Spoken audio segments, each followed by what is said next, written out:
Education point Haridwar में आप लोगों का स्वागत है। हम पढ़ रहे हैं नवीन राज्यों का उत्थान, और जो नवीन राज्य उत्थान हुआ है उनमें हमने अभी तक बंगाल पढ़ चुके हैं और आज हम शुरुआत करेंगे मैसूर से। ठीक है, तो आइए शुरुआत कर लेते हैं। देखिए, सबसे पहले मैसूर का जो प्राचीन इतिहास है उसको थोड़ा सा एक बार देख लेते हैं। 1565 में तालीकोटा का युद्ध हुआ था विजयनगर और ब्राह्मणी साम्राज्य के बीच में। तो उसमें ब्राह्मणी साम्राज्य जीता था, लेकिन विजयनगर का जो क्षेत्र है उसी में एक वंश की स्थापना हुई जो है वाडियार वंश। ये 1612 में हुई और वेंकट द्वितीय के समय इसकी स्थापना हुई है।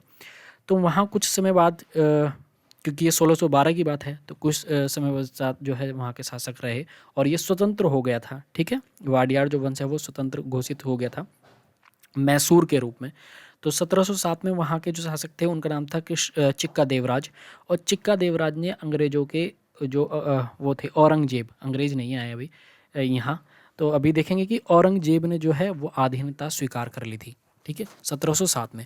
और 18वीं शताब्दी के मध्य में चिक्का कृष्णराज वहाँ के शासक हुए। उनके दो मंत्री थे, एक का नाम था नंजराज और दूसरे का नाम था देवराज।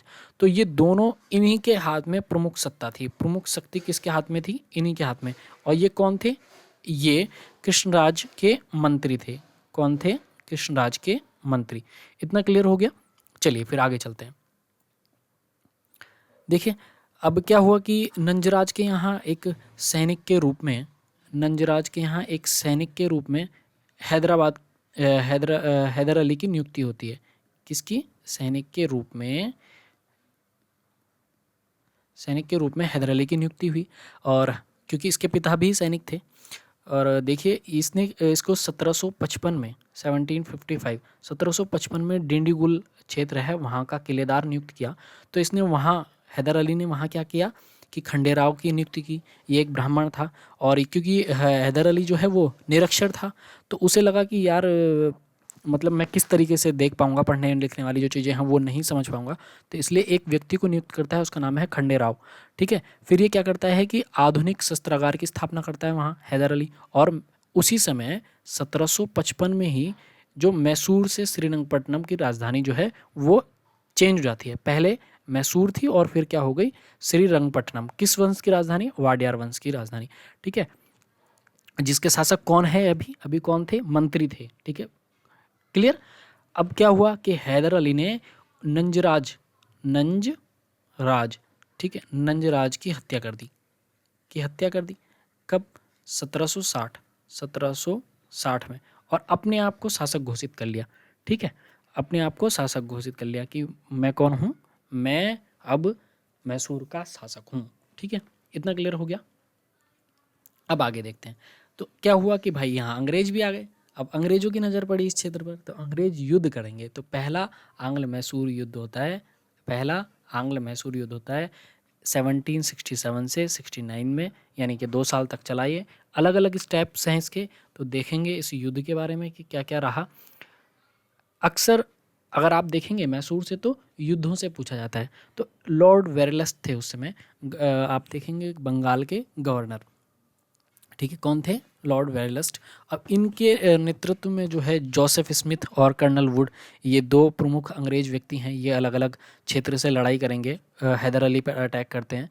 एक ये करता है मैसूर क्षेत्र में अटैक करेगा क्योंकि मैसूर इसी के अंतर्गत है, और कर्नल वुड जो है वो मद्रास से करता है।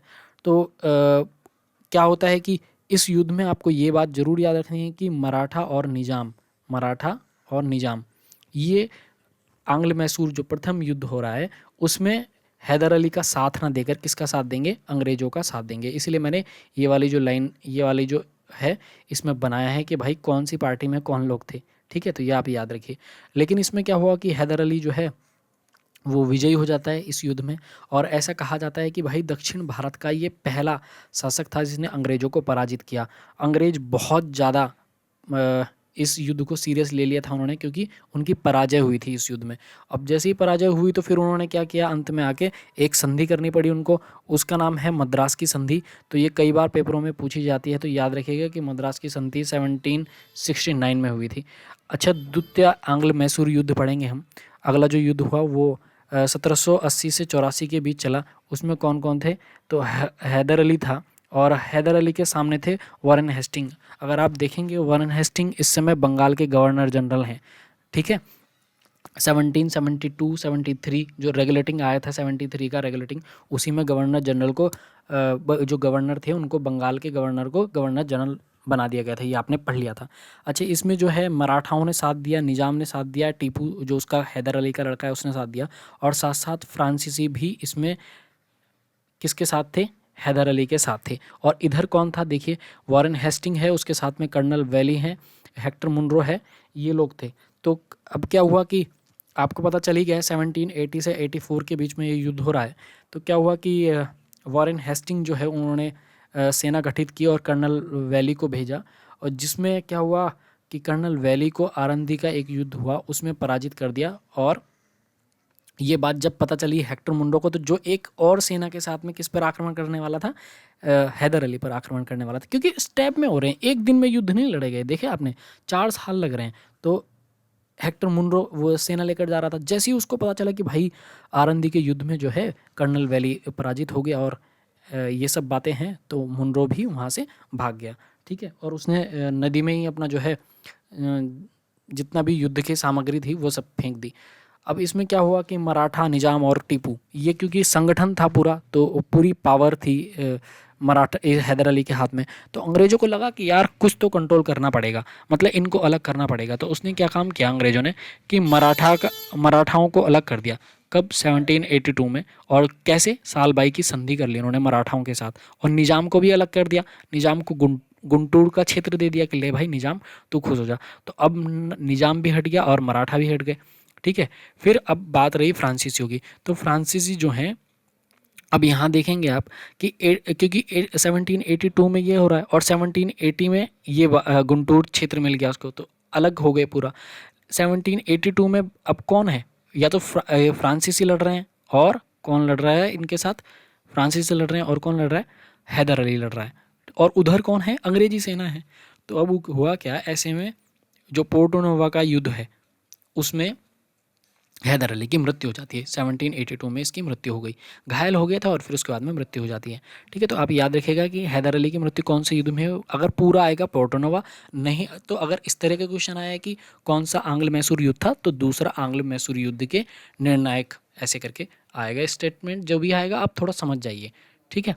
अच्छा, ये इसमें क्या हुआ कि अब फ्रांसीसी भी अलग हो गए। क्यों फ्रांसीसी इसलिए अलग हो गए, क्योंकि यूरोप की संधि हो गई थी। तो यूरोप की संधि भी, वो अंग्रेजों से युद्ध नहीं लड़ सकते थे इसमें। तो फिर क्या हुआ कि अब अकेला कौन बचा, सिर्फ टीपू बचा। अकेला कौन बचा यहाँ, और टीपू बचा। तो अब टीपू जो है 1784 में एक संधि करेगा। कौन सी संधि, मंगलौर की संधि है। तो वो किस किस के बीच में होगी, गवर्नर लॉर्ड मैकार्टनी और टीपू के बीच में हुई। और इसमें ये सब बात हुई कि भाई जो भी क्षेत्र जिसने जीते हैं वो दे दिए जाएंगे, ठीक है। तो मेरे हिसाब से इतना पूरा क्लियर रहेगा आप लोगों को। तो हैदर अली और उसके जो युद्ध लड़े गए वो हमने पढ़ लिया, आंग्ल मैसूर का फर्स्ट और आंग्ल मैसूर सेकंड, ठीक है। तो जहाँ से भी क्वेश्चन बन सकते हैं वो इतना मैंने कवर कर लिया है। अब अगली वीडियो जो होगी उसमें हम आंग्ल मैसूर का तीसरा चौथा युद्ध को देखेंगे, ठीक है। तो तीसरे और चौथे युद्ध को देखेंगे किसके साथ में, टीपू के साथ में। तो टीपू के बारे में 2-4 बातें हम पढ़ लेंगे, तो मुझे लगता है कि इतना काफ़ी है।